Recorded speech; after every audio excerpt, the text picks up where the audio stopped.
Do you want to know what happened in the match between Sebastian Fundora and Keith one time Thurman? You better not duck me, son. If you want to know what really happened, then stay tuned.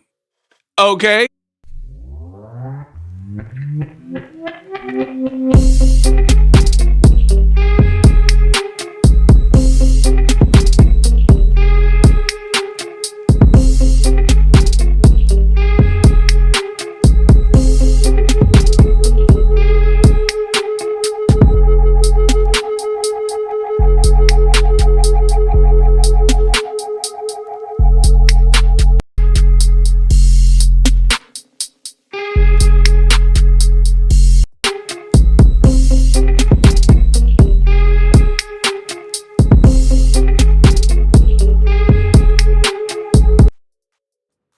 Hey, yo.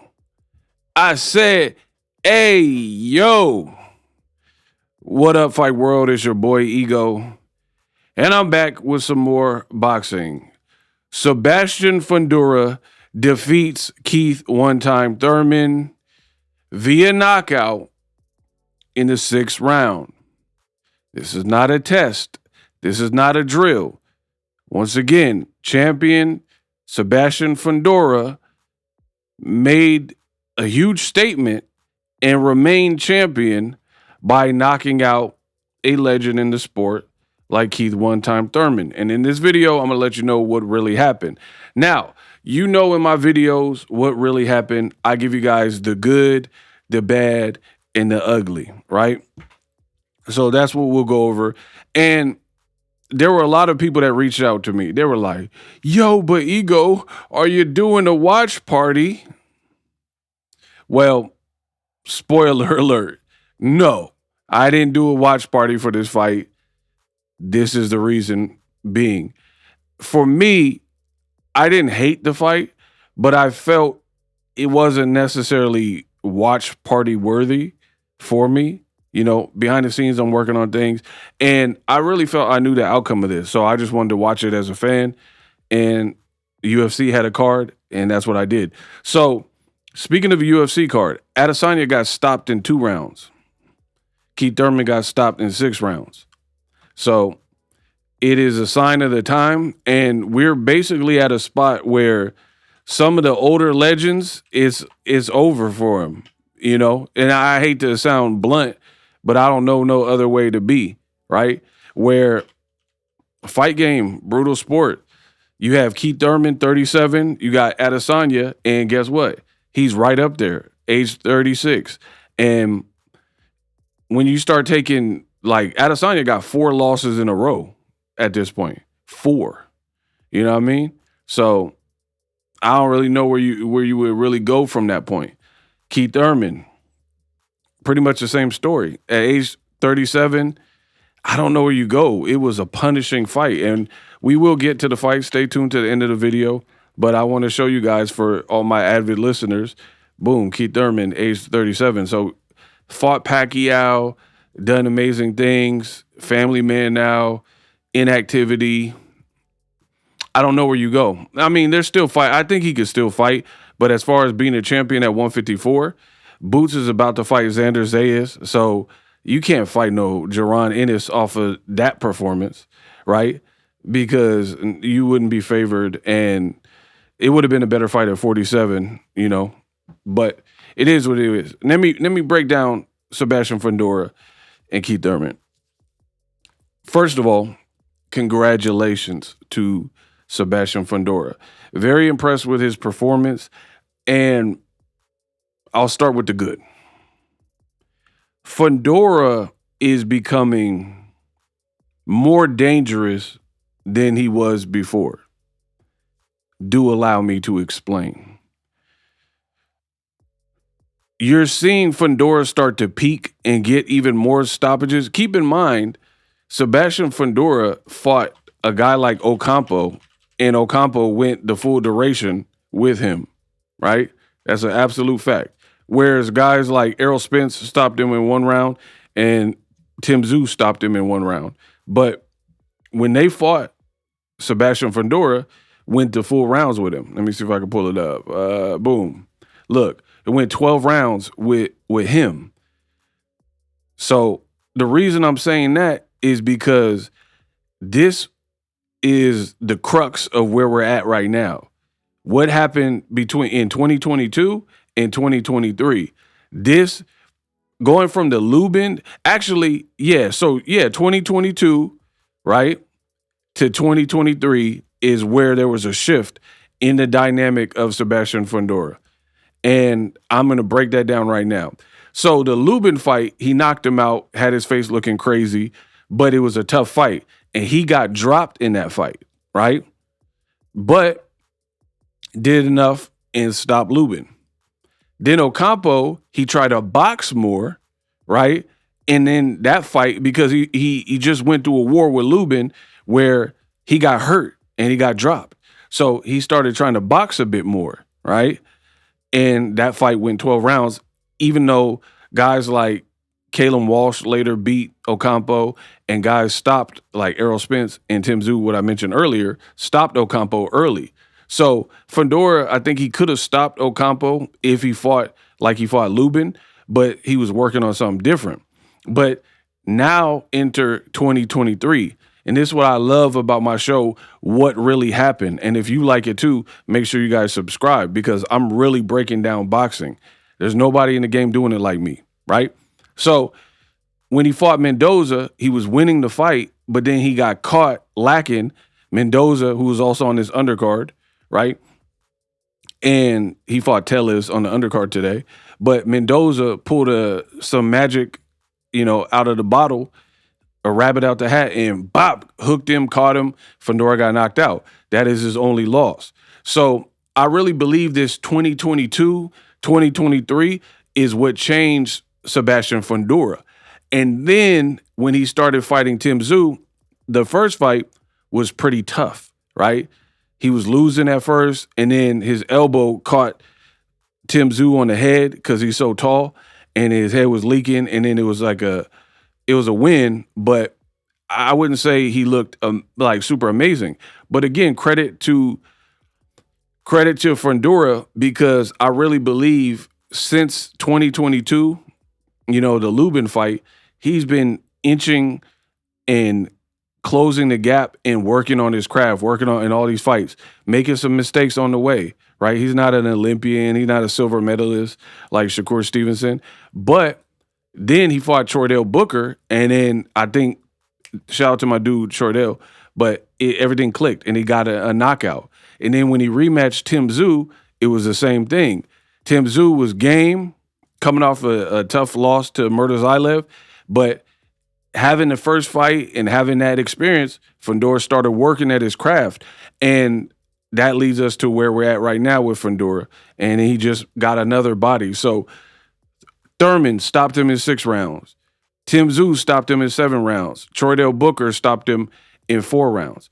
So his last 3 fights as a champion, he's stopping guys.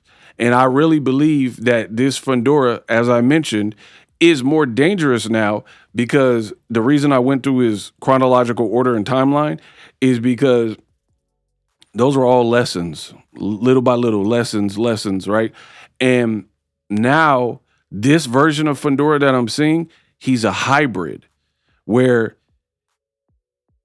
when he first started or when he was first like making noise, everyone looked at his height, of course, but he was like an inside fighter and he didn't use his height.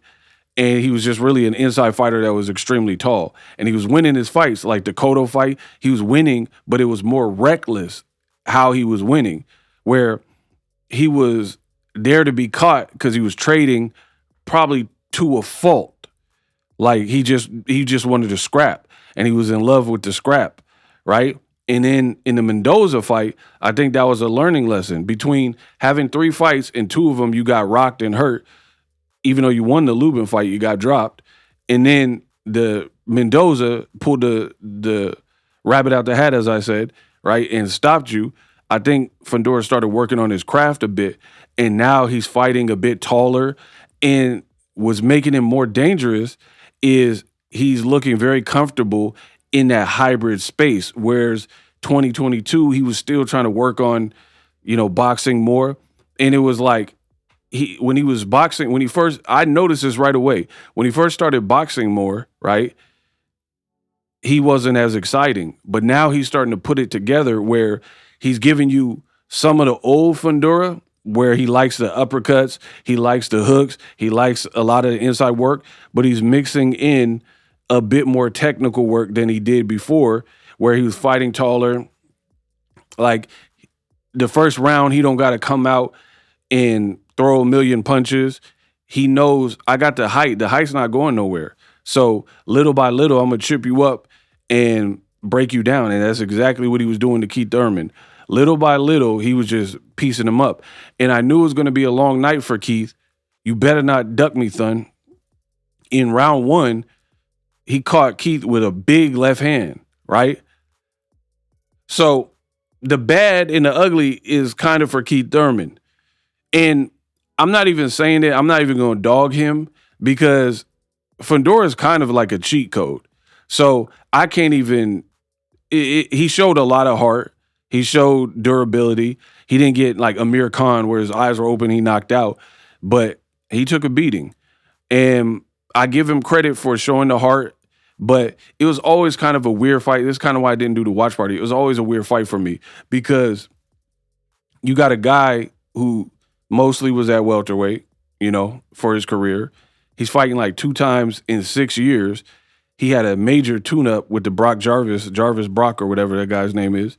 And then now you go into a title shot at age 37 against a guy who has like an 11-inch, reach advantage and fights the way he does. And it just wasn't Keith's night. It wasn't at all. And I felt, for starters, the coaching, his coaches, I didn't hear enough. Like you watch this card early, Roy Jones got on Kevin Newman, right? And he was like, what are you doing? Fight or quit. Quit boxing if you don't want to fight. You know what I mean? And that was probably a bit harsh, but still tough love from Roy Jones Jr. Keith Thurman's, his corner, they were watching him pretty much get destroyed. He lost every round, right? And it was getting progressively worse. And they were too calm for me. Too calm. Like, oh, you got to pick it up, Keith. Like, no, you got to do a little bit more, splash some water on his face because the fight started to get away from him. Anyway, round one, he get clipped with a big left. Then he's like moving a lot. And I'm like, this ain't good for Keith. This ain't good for him at all because at age 37, with inactivity, you're not establishing enough offense to make him respect you or to be like, oh, wow, he got some firepower coming back. So this is absolutely the wrong way to fight Fundora, right? Where you're at the tip of his punches, pause. You at the tip. You at the tip.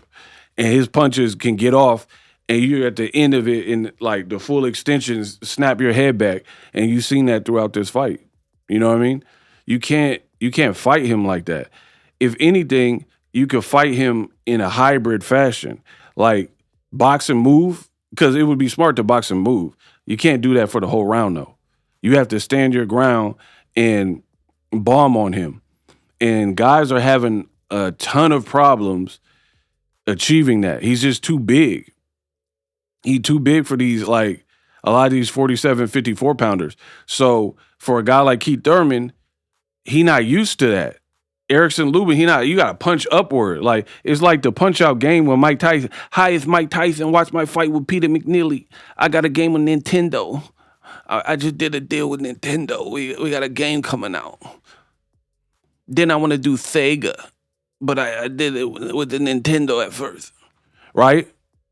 It's like punch-out game. Whatever, Mighty Mac, or whatever his name was. He jumping up to punch the guy. That's how you got to fight him. And by doing all that and like doing what Keith Thurman was doing, trying to jump up, you lose torque. You lose some of the torque on the punches. You lose steam. Moments in the later rounds, 4, 5, 6-ish, Keith Thurman started getting desperate and he was spilling over. He wasn't in range and he just knew he was getting clipped up. And, he was trying to do something about it. And he did. I think round 5, he had some success. And I'm like, okay, he's trying to make it a fight. Because at this point, you lost every round. So I'm like, all right, cool. Keith, he really trying to do something here. But then it ended up being one of his worst rounds because Fundora started teeing off on him with them long range shots. You just can't get hit by this guy. And, people always look at the frame like, oh, he's skinny, but them skinny dudes be having cracks. And I ain't going to front.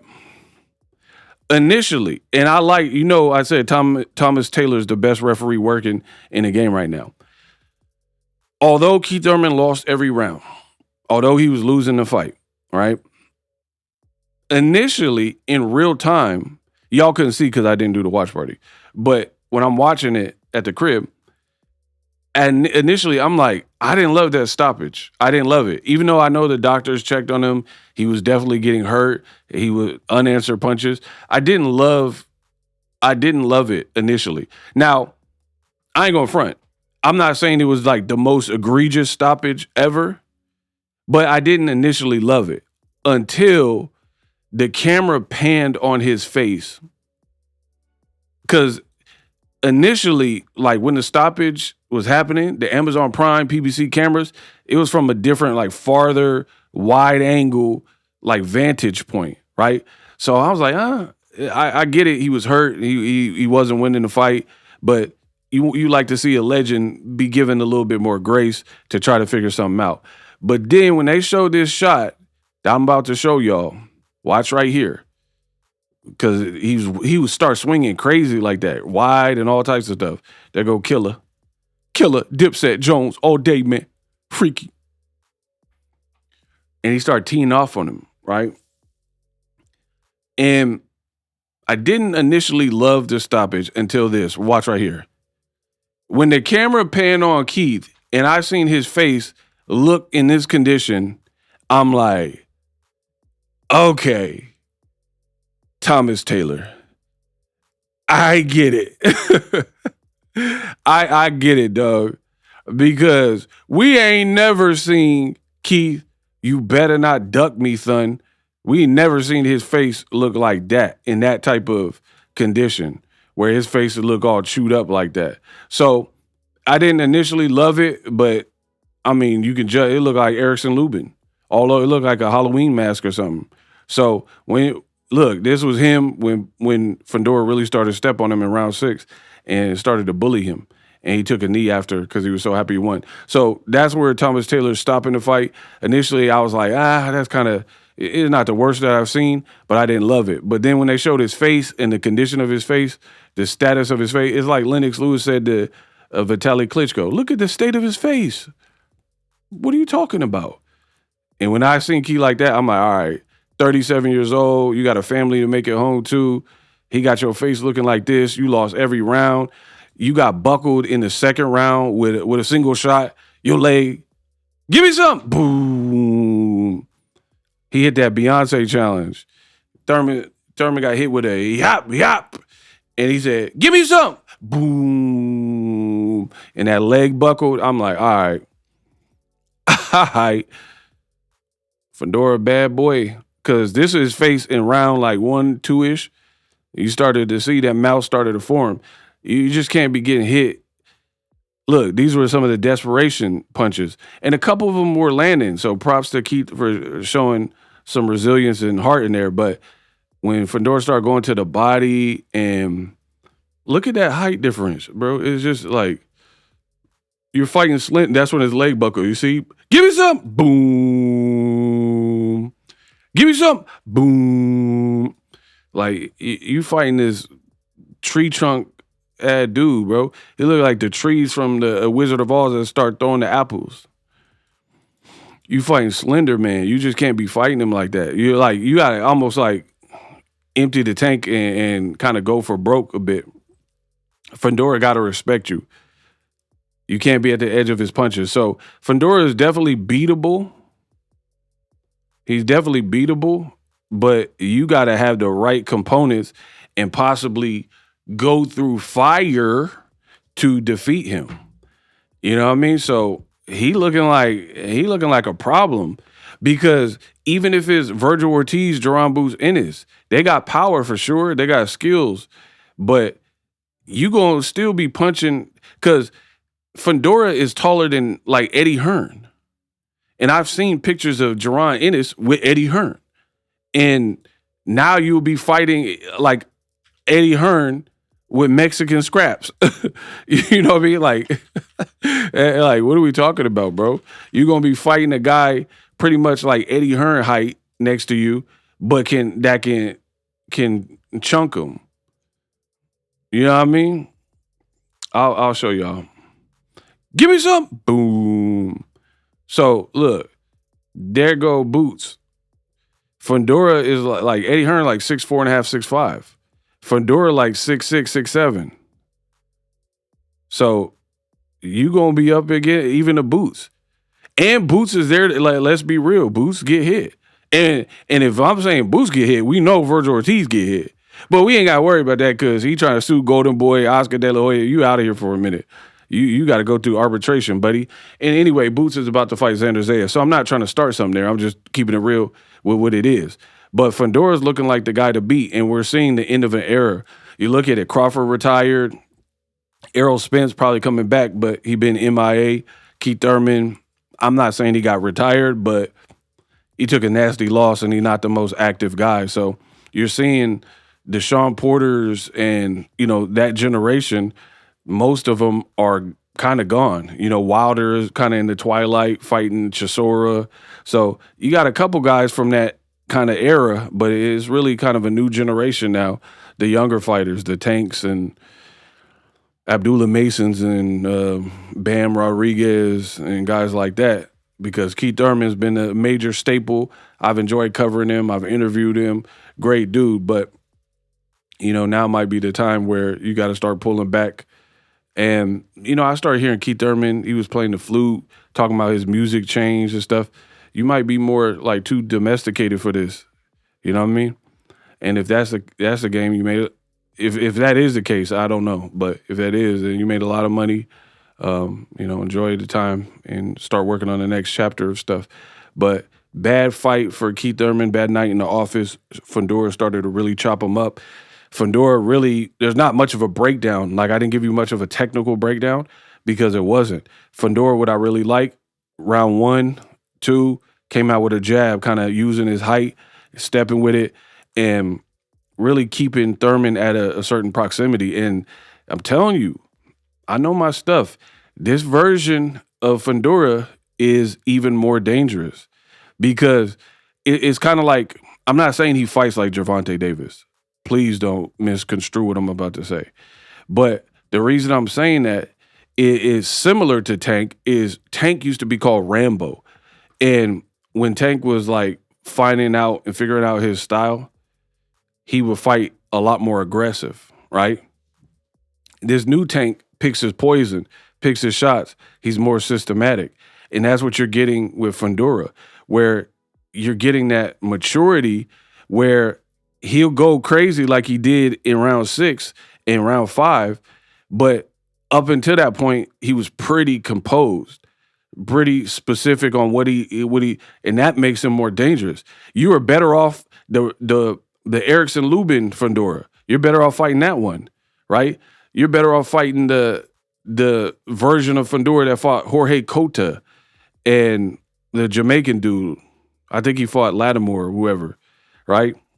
That Fundora that was fighting Brian Mendoza. But it looks like he's learning and he's actually improving just enough. Now, I'm not saying he's Pernell Whitaker with his defense. He still could be hit. But you got to walk through this to maybe get to him.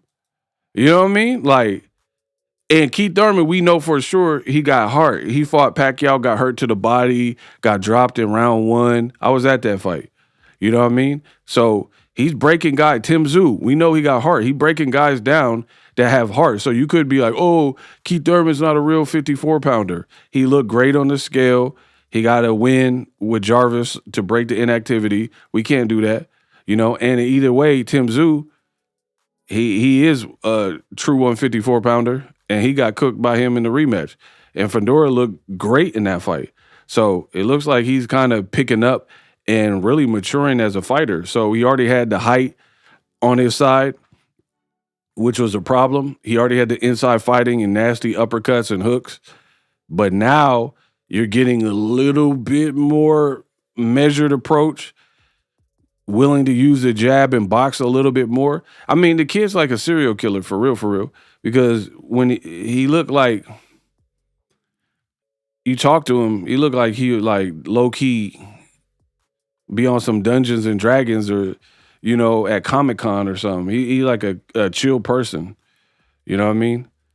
He look like he'll watch Stranger Things or something and give you a series recap or something. But then in that ring, he vicious. So I don't know, man. Good performance from Fundora. Keith Thurman, I don't really know. I don't really know where he goes from here. You let me know in the comments where you think he goes from here. Check out some of my other content. And that's what really happened.